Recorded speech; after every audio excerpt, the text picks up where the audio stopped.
Amigos de Generación Pro, ¿qué tal? ¿Cómo están? Ya estamos aquí platicando con nuestros 3 invitados de este día. Antes de presentárselos, ya saben que los invito a sintonizar las 3 señales del canal del Congreso y también ya saben que me pueden seguir a través de redes sociales si es que gustan participar con nosotros o quieren que hablemos de algún tema en particular. Estoy como @PaolaMezcua. Y ahora sí, vamos a conocer a nuestros invitados. Hielo, rompiendo, hielo, rompiendo, hielo, rompiendo, hielo, rompiendo el hielo.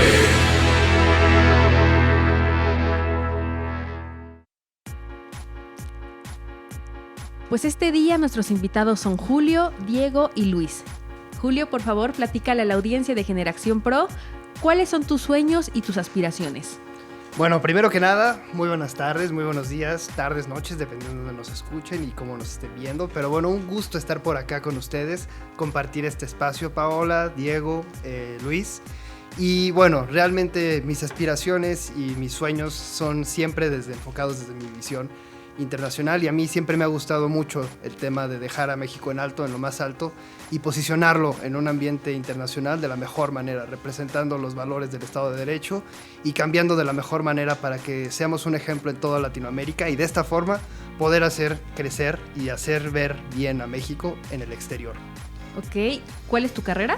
Bueno, yo estoy estudiando Relaciones Internacionales en el Tecnológico de Monterrey. Actualmente me encuentro colaborando también con una fundación de Friedrich Naumann en un proyecto que es la Red Liberal de América Latina, en este caso.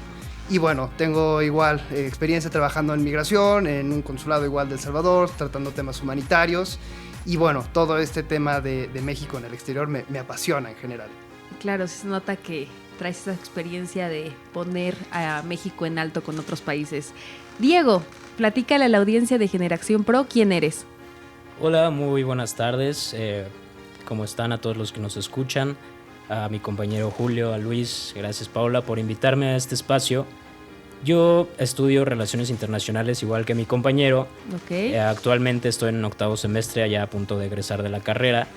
Y un poco de la mano con lo que dijo mi compañero, a mí también me interesa mucho que México esté en una posición muy buena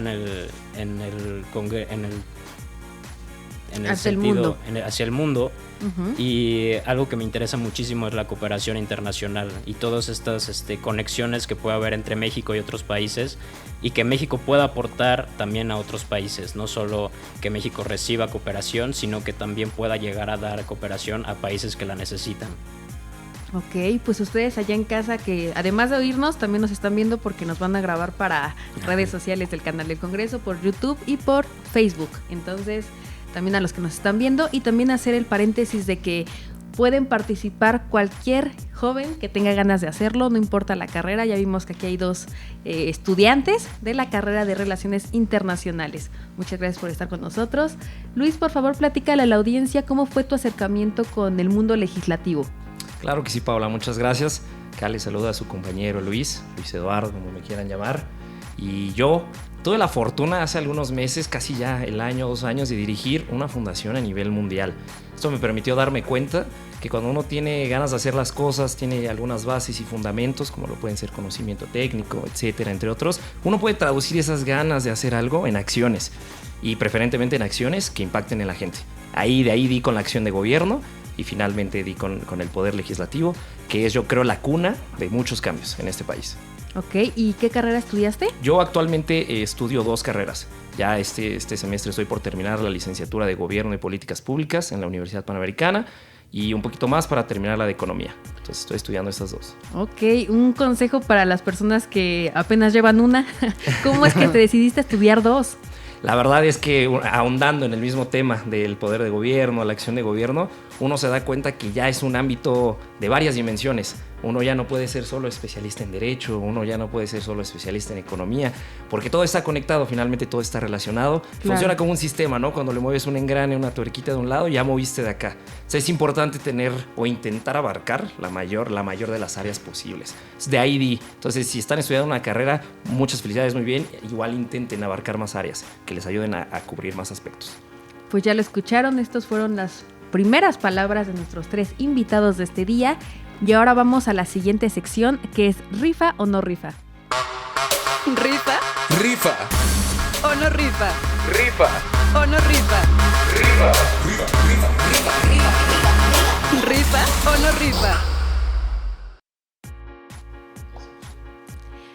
Bueno, pues el tema que nos compete en esta sección de rifa o no rifa es la que tiene que ver con la desconexión digital. Entonces, chicos, pues, ¿quién me puede decir qué es eso? ¿Luis? Bueno, antes que nada hay que dejar en claro que este es un concepto muy nuevo. Lo del teletrabajo, el home office es muy nuevo. Ya estaba contemplado más o menos por ahí del 2012, pero en ese entonces se conocía como trabajo a domicilio. Y esto solo se refería a que eran las labores que tú realizas que no están supervisadas por tu jefe, por tu patrón. Eso era lo que existía. Pero no fue ya hasta 2021, con ahorita un poquito de la legislación que vamos a hablar, que se incorpora el término de teletrabajo, que aparte de agregar labores no supervisadas, mete el tema de las tecnologías de información. Entonces, podemos definir, o de hecho, más bien en la ley viene tal cual definido el teletrabajo, pues es las labores que tu patrón no supervisa y en la que, o para las que utilizas las tecnologías de la información. Buenísimo, son un diccionario, ¿eh? Julio, por favor, dinos tú qué entiendes por este concepto. ¿Estás de acuerdo con lo que nos comenta Luis? Pues a grandes rasgos sí, yo me atrevería a decir que la desconexión digital, entrando un poco ya en el tema, ¿no? Me suena también que hay diferentes aspectos y que engloba muchas cosas y que es algo que surgió pues hace menos de una década, podemos decirlo, ¿no? Claro, sí, y surge a partir de la pandemia, como fue ese gran boom que tuvo. Y eso también es algo que vino a ser completamente disruptivo de la forma en la que entendíamos el trabajo, ¿no? ¿Cómo entendíamos el trabajo antes? En una jornada de 8 horas. Y después, ¿qué viene con esta parte? Pues que a partir de ahora, que en un mundo más interconectado, pues existen muchas necesidades que van surgiendo a partir de esto. Pero bueno, a nivel internacional, ¿qué es lo que sucede con esta parte y con esta legislación, ¿no? En este caso. Pues bueno, Francia fue pionero en este caso para poder hacer esta legislación de desconexión digital. Y bueno, es parte también de la cultura francesa, hay que entender también eso, ¿no? O sea, de dónde viene y como por qué viene, ¿no? En general podemos decir que en Francia es el país que tiene más vacaciones y muchas veces podemos quejarnos también de que no tienen un horario de trabajo laboral tan determinado y trabajan muchas veces menos horas de lo que podríamos trabajar en Latinoamérica o en cualquier otro país que se compara. Pero ¿qué sucede? Es un país altamente productivo laboralmente. Y eso también tiene que ver justo porque hay muchas legislaciones que protegen a los trabajadores y de esta forma también pueden desempeñar mejor sus trabajos y ser más productivos. Pero yo creo que también hay muchos temas a discutir que tienen que ver con la desconexión y creo que también depende muchísimo de la naturaleza de cada empleo y de cada trabajo, que creo que eso podemos discutir y que creo que nos da un amplio margen para nosotros con la mesa y el día de hoy discutirlo, porque creo que hay muchas cosas que se nos pueden atorar en esta parte, ¿no? Claro, y es también como menciona Julio, depende del trabajo porque también hay unos que a lo mejor no se necesita o puedes dejar el teléfono a un lado sin problema que interrumpa tus cuestiones laborales, pero hay otros que son 24/7 y con la pena porque si no... A ver, Luis, ¿qué nos ibas a comentar? Sí, Julio muy bien lo dijo, depende del trabajo, va a variar de cada situación, pero también depende del contexto, ¿no? En este caso estamos hablando de un problema que tiene dos caras de la moneda. Cuando llega la pandemia y el 60% de las empresas en México se van a home office, todos lo disfrutaron. Todos decían que era una chulada, qué rico trabajar desde casa, no me tengo que cambiar, adiós a las corbatas, que esto, que el otro. Pero luego empiezan los problemas, ¿no? Que eso también hizo que nos diéramos cuenta más tarde, porque es algo que finalmente se instauró con la intención de generar beneficios, pero después vamos viendo que trae otros problemas.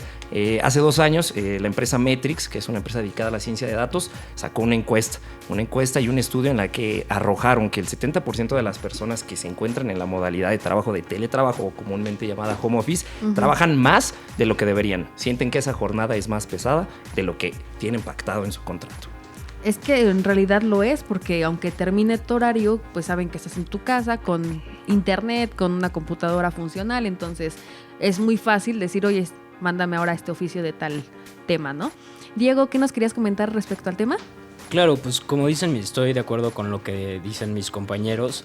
A partir de la pandemia, el hogar ya se volvió también un área de trabajo. Entonces el trabajo en sí empezó a ser intrusivo con la vida diaria, con el espacio personal de las familias, de los trabajadores y trabajadoras. Entonces legislar sobre este tema, encontrar puntos para que los trabajadores y trabajadoras estén protegidos y que puedan disfrutar de su propio espacio personal sin sentirse presionados o estresados por las cargas laborales es muy importante. Y también añadiendo un poco a lo que dijo Luis al principio, me parece importante mencionar que en esta ley hay ciertas condiciones que establecen para saber qué tipo de trabajo se podría saber como teletrabajo.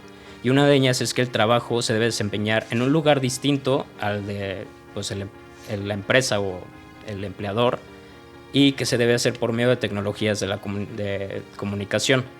Y también que el 40% de este trabajo se debe desempeñar en un lugar que no sea la oficina.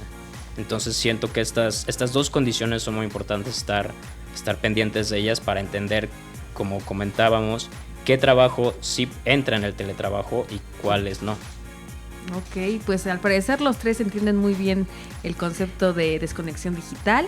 Y bueno, abundando un poquito más al tema de qué tiene que ver el Congreso de la Unión con todo esto, pues les comento que el año pasado, más o menos como por el mes de abril-mayo, pues se aprobó aquí en el Senado de la República justamente una iniciativa que tiene como fin adicionar un artículo 68 bis a la Ley Federal del Trabajo, esto con el fin de que se pueda establecer este derecho. ¿Cuál derecho? Pues el derecho a desconectarse o a abstenerse a contestar o a participar en estas comunicaciones electrónicas durante horas no laborales. Entonces, además de establecer este derecho, también asegura que se respete por los días de vacaciones, los horarios laborales, y también de que se prevenga y se sancione si hay casos hostiles donde los jefes, por ejemplo, pues quieran no hacer válido este derecho de los trabajadores. Entonces, en base a esto, ¿consideran que rifa o no rifa esta iniciativa? ¿Luis? Digo que sí rifa, definitivamente. Okay. ¿Digo por qué o nada más? No, sí, obviamente por qué, pero brevemente para también escuchar qué nos dicen Diego y Luis. Pues sí rifa porque aquí estamos hablando de un tema que incorpora los recursos humanos. Okay. Aquí no estamos hablando de dinero, no estamos hablando de infraestructura, estamos hablando de las personas, que finalmente son la piedra angular del sistema y esas las que hacen que todo funcione. Por eso yo creo que es muy importante que esta legislación hay que verla no con un análisis tradicional del derecho, ¿no? ¿Cuál va a ser su eficacia? Sino un análisis más económico del derecho. ¿Cuál era la intención del legislador? Permítame rápido citarles la exposición de los motivos justo de la reforma que mencionas. A grandes rasgos, a efecto de que les sean garantizados, fuera del tiempo legal o convencionalmente establecido, el respeto a su tiempo de descanso, permisos y vacaciones, así como de su intimidad personal y familiar. Es claro que este decreto, esta reforma está dirigida a la persona. Tú como patrón, empleador, no puedes esperar que tu trabajador tenga un desarrollo excelente, ni siquiera arriba del promedio, en el campo laboral, si no está teniendo un buen desarrollo en el campo personal. No hay forma de esperarlo, es ilógico. Claro. Diego, ¿rifa o no rifa?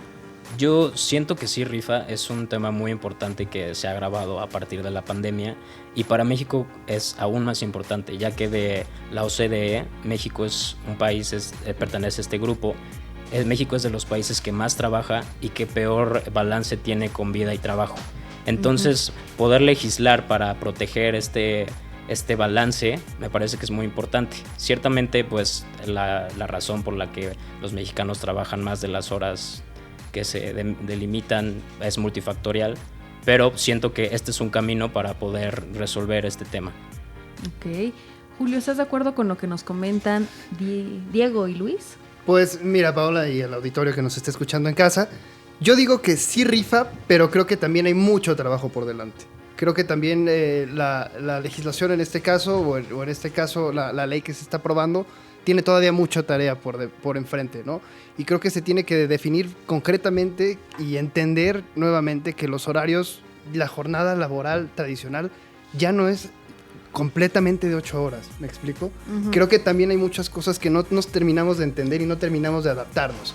Y pongo un sencillo ejemplo. ¿Qué sucede hoy en día? La interconectividad que existe en el mundo y en México creo que es impresionantemente elevada. ¿Y a qué me refiero? ¿Qué sucede? ¿Qué pasa con las personas que, por ejemplo, tenemos reuniones con personas en otro uso horario, ¿no? Okay. Lo que sucede también es que nos tenemos que adaptar a las nuevas necesidades que nos van presentando los desafíos propios de la naturaleza de nuestro trabajo. Que creo que eso es parte también, esencial también del Poder Legislativo y en este caso del Congreso, entender cómo es que nosotros podemos, como empleados, entender este trabajo y entender cómo funcionaría también. ¿Qué pasa con una estructura también de empresas, no? Hasta cierto punto hay una médula espinal que existe y que sostiene las empresas también, de los famosos bomberazos, ¿no? Hay muchísimas cosas y muchísimas empresas, ejemplos, que también requieren de este tipo de servicios que sean completamente más allá de 8 horas. A lo mejor no son 8 horas seguidas, pero de repente sucede también que si existe una falla en un momento, se te puede caer abajo toda la infraestructura también de una empresa. Llámese ataques de ciberseguridad en la madrugada, que hablamos también de muchos otros factores multifactoriales de riesgos que estamos hablando también que se tienen que cubrir. Entonces, yo digo que sí rifa bajo el entendimiento de que se trabaja en una jornada laboral de 8 horas completas, de 8 a 5, o bueno, la hora de comida obviamente, ¿no? Creo que esa no la podemos dejar de fuera, pero a lo que me refiero es también en este sentido que hay que entenderlo más allá. No hay que entenderlo de una forma unilateral, de forma que nosotros lo veamos como un simple hecho de que, ok, por el simple hecho de decir que lo vamos a legislar, ya no va a suceder. También hay que hablar de las sanciones. Se menciona también que va a haber sanciones en este caso, va a haber multas para las empresas, pero también qué sucede con muchos otros factores. Y eso creo que también es parte también del trabajo y de los legisladores, entender ese factor que abarca más allá de una simple jornada de 8 horas y va más allá de entenderlo como un simple trabajo o una simple prestación de servicios.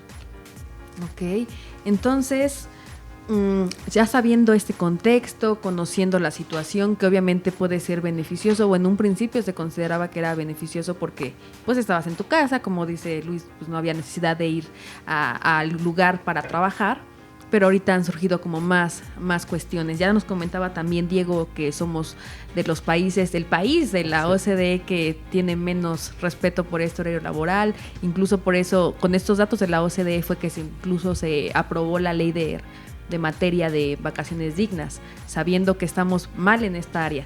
Entonces, Diego, ¿qué más nos quieres agregar?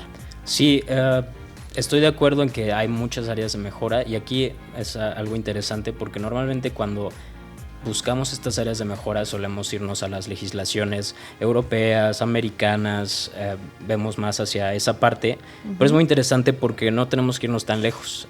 Argentina y Chile ya tienen una legislación igual de desconexión digital, e incluso me parece que son hasta cierto punto más aterrizadas, más concisas sobre este derecho. Incluso en la de Chile se establece un periodo mínimo de desconexión. Esto ya te habla de que sí se está tomando en cuenta las horas que se tienen que elaborar, pero ya te está poniendo un mínimo de horas que tienes que estar desconectado y ponerle atención a tu vida personal, a la familia, pues a otro tipo de actividades. Entonces me parece que hay muchas áreas de mejora, y también podemos tomar de referencia legislaciones de países que tienen una cultura y una sociedad un poco más parecida a la nuestra. Ok. Bueno, ya tenemos un cambio, una modificación a esta legislación. Sin embargo, ¿consideras que ya se hizo valer? ¿El cambio o Ajá, exacto. ¿Que sí se respete realmente este derecho a desconexión digital o todavía no? Siento que hay mucho trabajo por hacer porque ciertamente la legislación está ahí, pero también es necesario que el empleador y el empleado estén conscientes de que existe y de cómo hacerla valer o cómo protegerse en el caso de que este derecho esté siendo no se esté cumpliendo. Entonces siento que por esa parte todavía hay mucho que hacer, que haya más participación por parte del empleador principalmente. Ok. Julio, ¿cuáles serían esas adiciones que se podrían hacer para que se pueda garantizar que se respete este derecho? Hasta cierto punto yo creo que hay muchos márgenes también de error, ¿no? O sea, claro. Creo que como todo es prueba y error, y al final de cuentas hay que entender lo mismo que hablábamos al inicio, que mencionaba Luis, que mencionaba Diego también, del origen a raíz de la pandemia y de cómo funcionaba también en el tema del famoso home office, ¿no? Entonces también creo que hay que delimitar muy bien las sanciones, y también hay que delimitar muy bien el tema del entendimiento de la jornada laboral, que es nuevamente lo que yo decía. ¿Qué sucede también con muchos factores que han pasado, ¿no?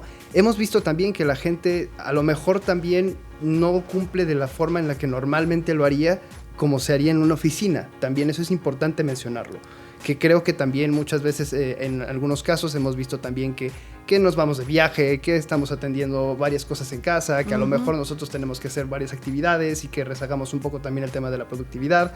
Entonces creo que también es importante mencionarlo, que debe de ser un esfuerzo colectivo también para que esto funcione, tanto por parte de los empleadores como por parte de los empleados, para que de esta forma también se pueda legislar desde una forma para proteger siempre a los trabajadores, pero que también de esta forma los empleadores también tengan cierta garantía de que sí va a haber una garantía o un respaldo a ese esfuerzo, e incluso también si se mete también en ese sentido. Entonces creo que también hace falta sobre todo definir muy bien cómo vamos a hacer y cómo se puede trabajar de esta forma, y de cierta forma legislar para que sea en pro siempre de los trabajadores.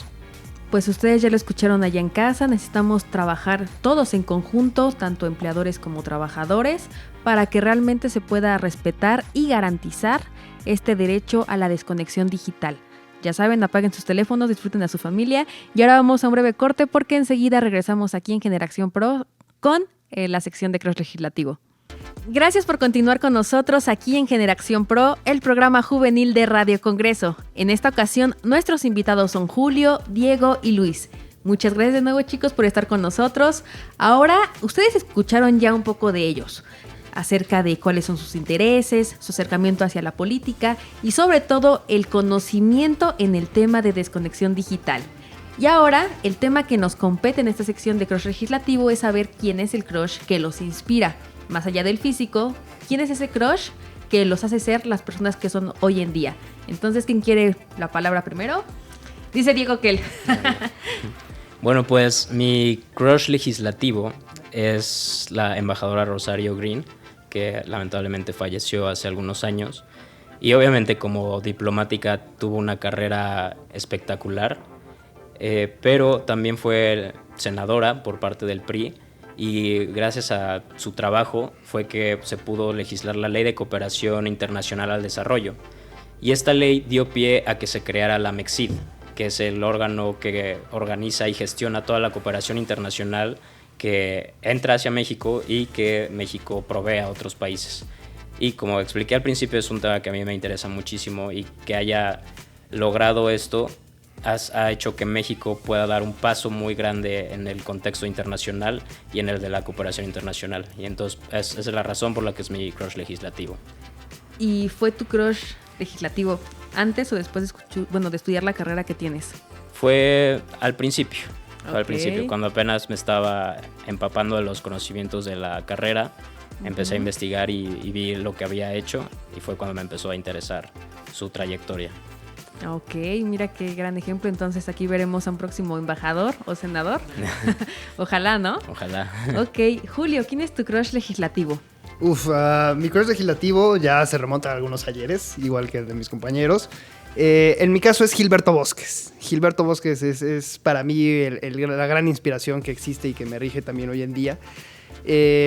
Y bueno, les cuento un poquito más o menos, ¿no? O sea, Sí, a grandes porfa, rasgos, porque nada más. Aquí tenemos, creo que un salón, hay medallas, pero Claro, ¿quién claro, es, no? exacto. Gilberto Bosques es el famoso el Schindler mexicano, le llaman, ¿no? No sé si llegaron a ver la famosa película de la lista de Schindler, que es justamente que habla de esta parte del rescate de las personas en el Holocausto, etcétera, etcétera. Ah, mira. Entonces, bueno, Gilberto Bosques lo apodaban el Schindler mexicano porque justamente sus labores y sus tareas, aparte de ser diputado y parte de ser también líder de la Cámara del Congreso de Puebla, que ahí también surge como gran impulsor del músculo legislativo que rige ese estado hoy en día, que es fundamental también, y también está un busto en la entrada igual del Congreso Legislativo de Puebla, además de las fabulosas tareas legislativas que ha hecho. Pues él realmente se fue a regir como cónsul primero en la Francia, la Francia de Vichy en ese caso, y después también ahí rescató a muchísimas personas, principalmente convenció también al presidente Lázaro Cárdenas de dar asilo a los españoles, que en este caso estaban perseguidos en la dictadura del franquismo. Él se sacrificó, también estuvo preso para justo rescatar a las personas, primero franceses libaneses que estaban, les expedía pasaportes mexicanos para que pudieran escapar, rescató muchísimas personas en el Holocausto. O sea, de verdad para mí es una persona muy inspiracional en ese sentido, desde el órgano también de la política, y eso creo que refleja muy bien la personalidad que hoy en día yo creo que me gustaría impulsar, y es eso, que desde construir cosas en tu país para hacer un gran congreso, en este caso levantar el Congreso de Puebla y hacer cosas por tu comunidad, hasta hablar muy bien de México en el exterior y de cómo reflejar esa gran imagen que hay al mundo. Pues ya ven, clases de historia con Julio. Muy buena historia, muy buena reseña de quién es Gilberto Bosques. Como ya comentaba, tenemos hasta incluso salón. Ya dice también Julio que hasta los bustos están ahí plantados en el Congreso de Puebla. Entonces es muy interesante e inspirador conocer que hay personas tan preocupadas por el país que hacen de todo, hasta incluso salvar a personas del holocausto. Todólogos, exactamente. Perfecto. Luis, ¿quién es tu crush legislativo? Miren, pues si bien mi crush legislativo no se sacrificó, no se dejó arrestar definitivamente, pero hizo algo muy importante, me atrevería a decir a la par de las acciones que acaban de mencionar, si no es que tal vez un poquito más crucial. Jesús Reyes Heroles fue diputado aquí en la Cámara de Diputados por el PRI, y entre muchos otros puestos que ocupó también fue secretario de Gobernación. Fue en este puesto, en calidad de secretario de Gobernación, que impulsó la reforma electoral, una de las más importantes y más cruciales que ha cursado este país, la de 1979, en la que por primera vez se le dan escaños, se le da representación a partidos minoristas. Fue la primera vez que diputados comunistas ocuparon un lugar en el Congreso, porque Jesús Reyes Heroles entendía algo. Él entendía que la sociedad que estamos buscando, el México que vislumbramos, no se construía con las ideas y las manos de una sola persona o de un solo grupo legislativo. Él entendió, él vio más allá y supo que tenía que escuchar a todos. Me atrevo a decir que Jesús Reyes Heroles es uno de los grandes consolidadores de la democracia mexicana. Pues como ya comenta también Luis, esta parte de que ya incluso pudieran votar, pudieran estar representados más parte de la población, obviamente es algo de admirarse porque la democracia se construye con todos y que se pueda considerar también a las minorías es algo que llama mucho la atención. Ustedes ya escucharon estas tres respuestas, estos tres argumentos de los tres invitados. Ustedes, pues, ¿quién es su crush? Ya saben, si nos quieren comentar el datito, nos pueden escribir en redes sociales. Y ahora vamos con la siguiente sección de Zona Fandom. Zona Fandom. Zona Fandom.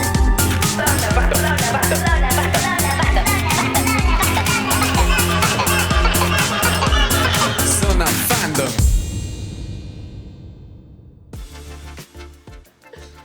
Pues ya les comentaba que esta sección se enfoca básicamente en saber la opinión de ustedes. Ya saben que los legisladores obviamente sintonizan Radio Congreso y también el canal del Congreso. Entonces, sabiendo que nos escuchan, ¿ustedes qué piensan referente a este modelo legislativo y parlamentario actual? O sea, de cómo se hacen las leyes, cómo se manda una cámara, cómo se regresa, las votaciones, e incluso en la parte de parlamentos, estos parlamentos juveniles que ya convocan a chavos para que alcen la voz, también los parlamentos abiertos, los foros, todo esto, ¿qué es lo que más les llama la atención? ¿Cuál es esa recomendación que le darían a los legisladores? ¿Quién empieza? Luis. Ok, dice Luis que él. Buenísimo. Mira, el modelo legislativo que hoy en día rige en México tiene sus antecedentes en el common law. Poco de check and balance, pesos y contrapesos. Justo está diseñado de tal forma que el poder, las decisiones y cualquier otra, poder unilateral no recaiga sobre una sola persona. Justamente por lo que ya platicamos, para que esto no se vicie, ¿no? en alguna forma de gobierno que no deseamos. Entonces, en ese aspecto yo creo que el modelo legislativo de hoy en día cumple su función. Definitivamente la cumple. Si bien yo definitivamente creo que hace algunos meses tuve la oportunidad de participar en un modelo legislativo donde era recrear una sesión desde cero, tiene un problema, carece de un problema que no es su culpa, porque el modelo legislativo se creó hace ya algunos años y en un contexto bastante difícil, bastante turbio, sobre el que imperaba la necesidad de legislar en el momento. Pero hoy en día, que son otros tiempos diferentes, es necesario ver al interior, porque vemos que el Congreso legisla mucho para afuera, muchos actores, pero ve muy poco para adentro, hace muy poca introspección. Yo creo que al modelo legislativo de hoy en día le hacen falta métodos más pedagógicos. Vemos sesiones que duran más de 10 horas y está demostrado por científicos, por toda la comunidad académica, que después de las 3 horas ya nadie te va a poner atención y tristemente se refleja. Vemos que después de la tercera hora pues ya no están escuchando y no se les culpa. A veces es difícil procesar lo que se está diciendo y pues terminamos por no obtener el resultado que probablemente pudiésemos obtener. No obtenemos el máximo beneficio. Yo agregaría métodos más pedagógicos, a lo mejor un poco de reducción de tecnicismos y burocracia en el modelo legislativo. Ok, pues ya escucharon, no vamos a hacer un programa de 3 horas en Generación Pro porque ya la gente no nos pela. Entonces, estos modelos, métodos pedagógicos, ¿en qué consistirían? ¿En que se cambien las reglas de esta jugada de votación? Probablemente no de la votación, pero sino de cómo llegamos a la votación. A lo mejor intercalar recesos según las horas que ya se ha demostrado y establecidas, las que el cerebro puede retener la atención. Probablemente podremos hacer un sistema de división de sesiones, entre otras cosas. No alterar la esencia del sistema, sino la estructura nada más, el cómo la vamos llevando paso a paso. Ok, pues suena muy interesante. ¿Ustedes qué opinan de lo que nos comenta Luis?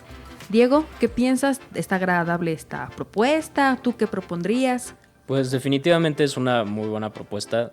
Realmente estas sesiones larguísimas en las que 500 personas pueden llegar a discutir por horas es contraproducente y me parece que es una gran propuesta. Por mi parte, hay algo que me parece algo muy atinado del sistema legislativo mexicano, son las comisiones. Estas comisiones que hay en las que se habla sobre temas específicos. Siento que le quita peso a la Cámara principal y a las 500 personas que tendrían que discutir ese tema y se hace un grupo más reducido en el que se puede abordar los temas con mayor facilidad, con una discusión un poco más abierta y dejar de ser tan pesada. Pero en este caso me gustaría que en estas comisiones hubiera las personas que participan, los legisladores y legisladoras que participan en estas comisiones, si fueran un poco más especializadas en la comisión en la que están. No solo que estén en esa comisión porque al partido en el que representan le convenga que estén en esa comisión, sino porque realmente pues, tiene cierto conocimiento de derechos humanos o de reforma energética o demás, para que también esta discusión pues, pueda ser más amena y también llegar a soluciones más rápido. Ok, pues si ustedes ya han visto, aquí también se transmiten estas comisiones donde también se discuten y en realidad dicen que obviamente todos traen como esta especialización para que discutan el tema, ¿verdad? Pero pues ya escuchamos que no del todo, hay como varias variantes. Entonces, no sé qué otra recomendación nos pueda dar Julio de este modelo legislativo y parlamentario. Pues, en general a mí yo creo que concuerdo mucho con lo que mencionaba mi compañero Luis, ¿no? Creo que los recesos son indispensables, pero creo que también no hay que perder de vista que muchas veces esas discusiones acaloradas que muchas veces podemos encontrar en el Senado enriquecen demasiado la democracia. Creo que el intercambio de ideas muchas veces fluctúa a partir de justo este intercambio de ideas y este intercambio justo de ciertos conocimientos. Y yo también agregaría también que se abra la puerta también a que los ciudadanos también puedan ir comúnmente a escuchar estas discusiones, a que también exista esta parte de que pueda participar la ciudadanía, los jóvenes. Creo que es importantísimo también el involucramiento también de los jóvenes, estos congresos que mencionabas también, ¿no? Que se abran también las puertas del Senado igual. Afortunadamente igual tuve la oportunidad de venir al Senado al famoso Congress Moon que existía antes. Creo que eso es algo que al final de cuentas le abre mucho la puerta al interés de los jóvenes a que realmente se involucren, ¿no? O sea, que realmente dejemos de pensar que la política es algo para otras personas, sino más bien es algo que nos compete a todos. Entonces creo que abrir más espacios de interacción, sobre todo con las nuevas generaciones y los recesos también en este intercambio de ideas, creo que son unas ideas que se deberían de tomar a consideración, sobre todo para que se empiece a interactuar más, ¿no? con estos motores de los jóvenes hasta cierto punto, ¿no? ¿Y cómo se podría involucrar a estos jóvenes o a la ciudadanía en general para estos temas? ¿Cuál es tu propuesta? Al final de cuentas yo creo que es importante justo que hagamos simulaciones, que hagamos también, que se impartan también ciertos tipos de pláticas, que se hagan invitaciones directas, ¿por qué no? Por parte del Congreso justo para que vengan, vean cómo funciona también. Es muy importante también que entiendan las tareas de las diferentes cámaras, ¿no? De los diputados, qué es un diputado, qué es un senador. Claro. Muchas veces a lo mejor a nosotros que estamos interesados en el tema nos suena hasta cierto punto pues muy común, ¿no? Pero creo que no es el común denominador de los jóvenes, ¿no? Y ni siquiera digo jóvenes universitarios, me estoy refiriendo también jóvenes también desde antes, porque creo que inculcar esta cultura de la política hasta cierto punto, que se involucren desde más jóvenes las personas para que se interesen en este amor que existe hacia servir, ¿no? Entonces creo que es importante que existan estas invitaciones por parte del Congreso, no únicamente para jóvenes universitarios y aprovechar estos espacios, ¿no? Que nos están dando, ¿no?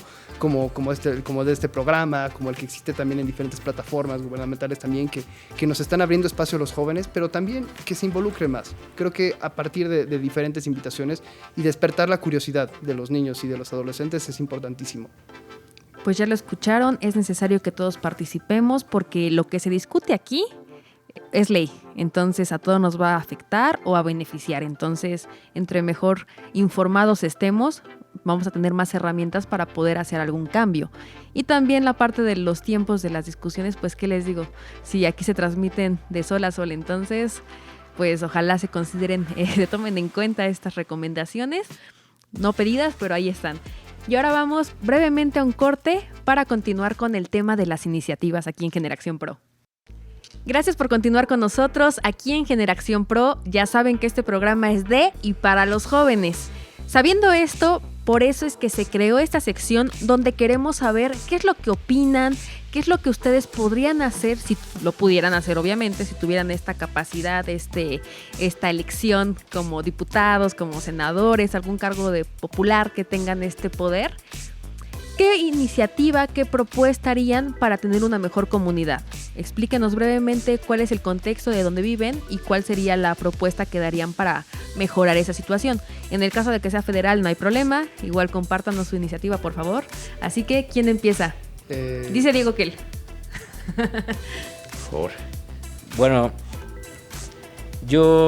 mi comunidad es Coajimalpa, vivo ahí desde hace muchos años y la verdad es que una propuesta que yo tendría para mejorar mi comunidad es, en sí, se necesita una política pública o algo parecido para arreglar las calles de esta comunidad. Suele haber muchísimos baches y siempre hay accidentes, más por donde vivo. Hay camiones que llegan a chocar, que se salen de los carriles y terminan causando muchos accidentes a peatones y demás. Siento que para mejorar mi comunidad eso sería algo muy importante y se debería hacer rápidamente porque es un problema que ha persistido mucho tiempo. ¿Y esto cómo podría ser una realidad? ¿A quién deberíamos de exhortar o qué se podría hacer una negociación para que la vialidad esté adecuada? Pues ciertamente a las autoridades, primero a las autoridades de la comunidad, ¿no? Y si esa primera instancia no es suficiente, pues ya sería tener que llevarlo a las autoridades de la ciudad para que éstas ejerzan presión sobre la comunidad, la autoridad de la comunidad y pueda llevar a cabo estas acciones. Ok, muy interesante y muy acertado porque si de por sí la ciudad es un caos, ahora si tenemos un rollo de que está un bache o que hay una banqueta mal terminada, sí afecta y ya tenemos bastante con 3 horas de camino siempre a todos lugares. Julio, ¿cuál es tu iniciativa? Yo creo, bueno, en este caso, primero yo vengo de Texcoco, Estado de México.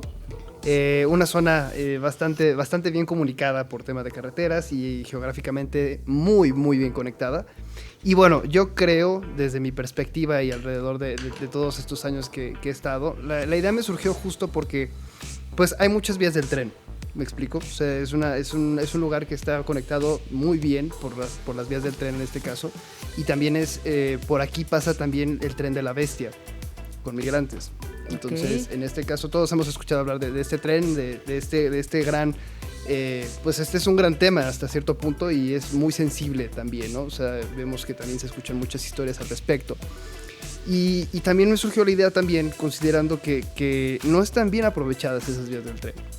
Deberían de regresar los trenes con pasajeros, ese es mi punto de vista, para que se conecten con diferentes partes de la República y estamos hablando, también puede ser dentro del mismo estado, puede ser también la conexión con Puebla, con Veracruz, con muchas cosas y también creo que no se está aprovechando de la mejor forma estas vías del tren y creo que para mí me gustaría, si yo tuviera las facultades y el poder, que regresaran estos trenes de pasajeros, que ya hemos visto que es de una forma, tiene un impacto ambiental muy positivo porque ya están esas vías del tren, obviamente ya no es tan contaminante, no se contaminaría de la misma forma, sería más eficaz, trae muchísimas ventajas este tema de regresar los trenes de pasajeros y creo que se podría implementar perfectamente bien en mi comunidad y empezando también porque está bastante cerca de la Ciudad de México, entonces se podría realizar un proyecto bien ejecutado a partir de una estación del tren, que tenga diferentes conexiones cerca de la Ciudad de México.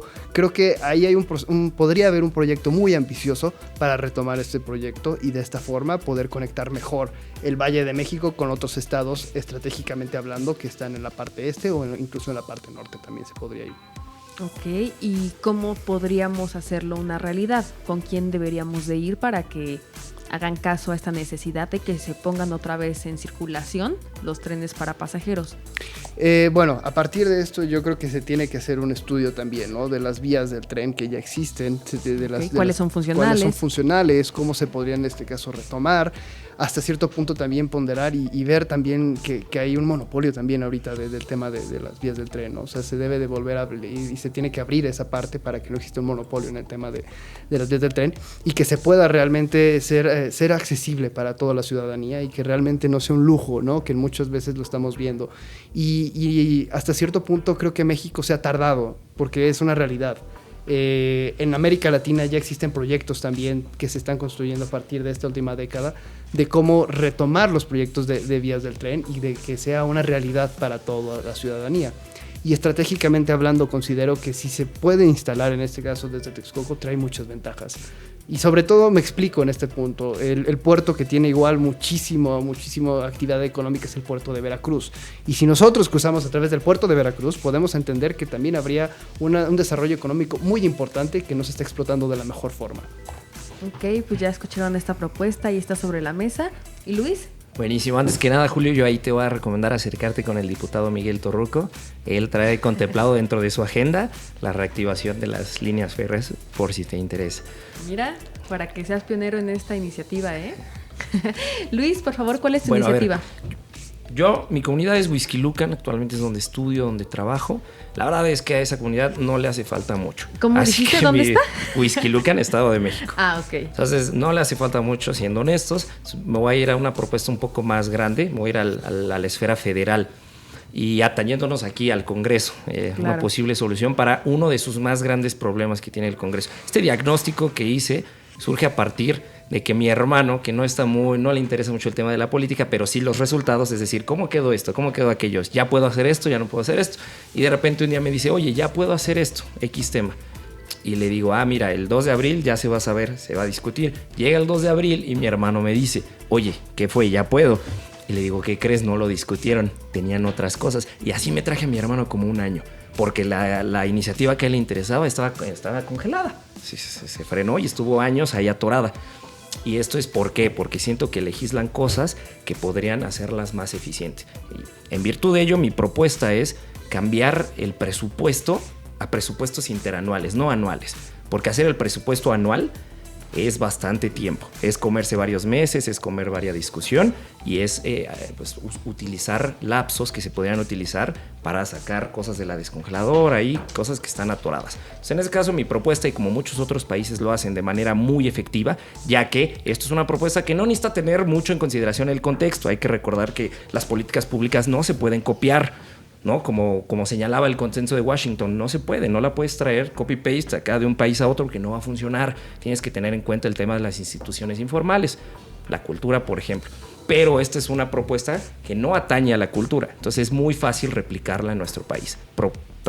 Programación de presupuesto interanual, para ahorrar tiempo y que los legisladores tengan pues en sus facultades más lapsos para poder abordar otras propuestas que a lo mejor no están abordando por tener que discutir el presupuesto cada año. Ok. Entonces, con esta iniciativa que estás proponiendo para que se pueda hacer uso del presupuesto entre lapsos del año, ¿cómo esto podría, agilizar más? Porque aunque haya más presupuesto, ¿cómo desestablece los horarios que ya están predeterminados? Por ejemplo, ahorita nos encontramos en el segundo periodo de actividades del periodo ordinario, entonces, ¿lo extenderíamos o como para que aborden más temas? Mira, ahí te va. No, realmente las sesiones, los periodos se quedan igual. Lo único que cambia es el periodo en el que se establece el presupuesto, porque como sabemos, la Cámara de Diputados tiene hasta el 15 de noviembre, tiene sus fechas establecidas para entregar el paquete económico, pero solo definen lo que van a ingresar y lo que van a egresar en ese año. Y entonces lo tienen que volver a repetir en septiembre del otro año. La propuesta de presupuestos interanuales es planear el presupuesto a 3 años, para que la discusión se haga cada 3 años, no cada año. es únicamente ampliar el plazo por el que vamos a presupuestar nuestros ingresos y nuestros gastos, como lo hacen muchos países. Ok, ¿algún ejemplo de esos países? Francia, Suiza, ¿no? Ya, nada más con esos dos nos vamos a entender que son países que tienen hasta cierto nivel de gobernabilidad y gobernanza aceptable, si no es que excelente. Ahí está el dato, hay que tratar de copiar más o menos las legislaciones que ya han tenido un resultado favorable para ese tipo de situaciones. Ya escuchamos esas 3 iniciativas, una para aumentar como los lapsos de presupuesto, otra que tiene que ver con mejorar la vialidad en Coajimalpa y otra para que se pueda volver a circular los trenes de las vías férreas en el Estado de México, Texcoco. Entonces, pues ahí están estas 3 iniciativas sobre la mesa. Y ahora sí, vamos a la última sección de Generación Pro. La última y nos vamos. La última. Y nos vamos. La última y nos vamos. Generación Pro. Nos vamos, nos vamos, nos vamos, nos vamos. La última y nos vamos. Esta ya es la última sección de Generación Pro y aquí básicamente nuestros 3 invitados pues ya están como muy tristes, ya quieren hablar más, pero pues se acabó el tiempo. Entonces, ¿algún mensaje final para las juventudes, para los legisladores, para su familia incluso? ¿Qué nos quieren compartir aquí en Generación Pro? Por favor, Diego. Sí, bueno, pues a las juventudes, a las personas que quieren empezar a interesarse por estos temas, puede ser que al principio les parezca demasiado, que les dé miedo investigar sobre y saber sobre el sistema legislativo, pero realmente es muy importante, como lo estábamos discutiendo antes. Es importante que las personas jóvenes conozcan cómo funciona, también para que entiendan qué se está legislando, cómo se está legislando y para qué. Entiendan que hay normas que, por ejemplo, los defienden de estar todo el día conectados al trabajo o para otros temas. Es importante que las personas sepan cómo funciona esto para que en su debido momento puedan saber cómo defenderse. Y a los legisladores y legisladoras nada más pedirles que escuchen y escuchen bastante bien a la población, las necesidades que surgen para que se pueda legislar para las necesidades actuales y las futuras, que siempre llegan muy rápido y se necesitan soluciones rápidas también.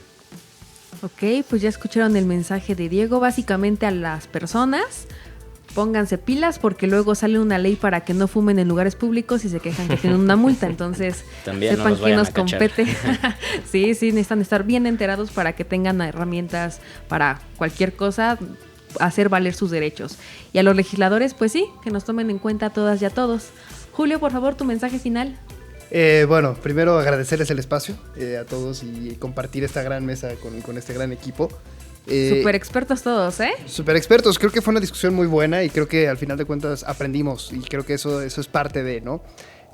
A los jóvenes que nos están escuchando y sobre todo que tengan estas cosquillitas, pues les recomendaría sobre todo eso, que vivan de la mejor forma y que sobre todo que entiendan que siempre va a haber un músculo legislativo que va a velar por ellos y que creo que de eso se trata, ¿no?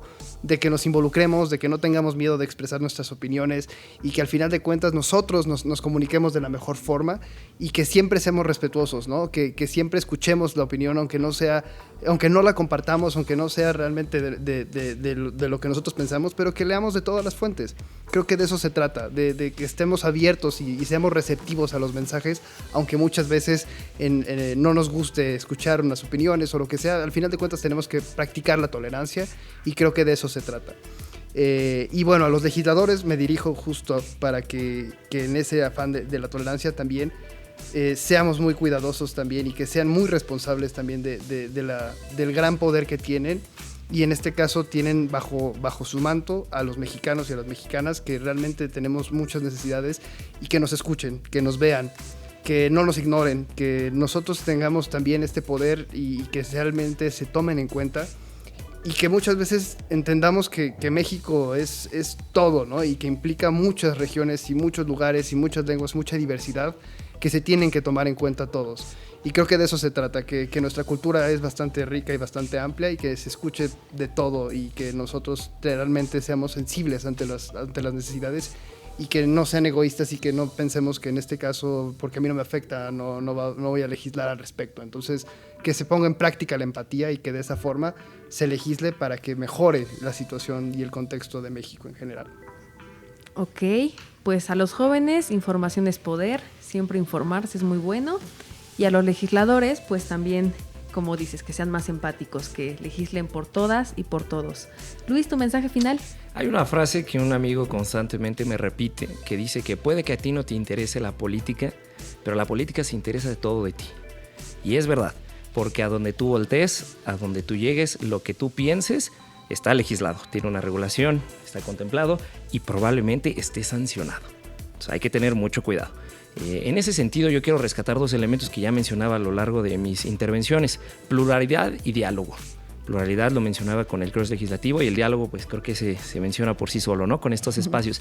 De nada sirve tener diálogo con mi cuate de siempre, con mi grupo parlamentario de siempre. Y de nada sirve tener a distintos grupos legislativos sentados sin diálogo. Entonces van de la mano. Pluralidad y diálogo son factores esenciales y que necesitamos para abrir la mente, para escuchar, porque a lo mejor uno está encasillado en sus necesidades, en sus problemas, y por más que uno intente ser empático, nadie te va a contar mejor las cosas que como quien las ha vivido, ¿no? Entonces hay que escuchar a la gente y hay que incluirlos. Pues ya está aquí el mensaje bien puesto. Y sobre todo para que se enteren de cómo se maneja el país, ya saben, les hago la invitación como por 10ª vez, sigan las redes sociales y también sintonicen la señal del canal del Congreso. Y pues esta parte para los legisladores, pues mucha empatía y que realmente se ganen el papel que tienen, el puesto que tienen, porque el pueblo pone y el pueblo quita y por algo los pusimos, ¿no? Y bueno, ya este fue el mensaje final. Les agradezco a los 3 nuevamente por haber estado con nosotros. También a nuestro equipo de producción, porque ellos hacen posible este programa tan maravilloso de y para los jóvenes. Tenemos ahí en la producción a Liliana Hernández, a Lulu Ruiz, en los controles a Cassandra Guzmán, como redes sociales a nuestros amigos de Diada Piña, Agustín Cervantes, Isaed Coronado, y también tenemos a nuestra colaboradora de Servicio Social, Camila Altamirano. Y también, como siempre, en cada programa agradecerle también al director del Canal del Congreso, el licenciado Eduardo Fernández, por incentivar esta voz de ellos para que tengan más espacios para participar. Soy Paola Salinas y como siempre fue un gusto haber estado con ustedes. Les deseamos excelente inicio de semana y que tengan un maravilloso día. Hasta la próxima.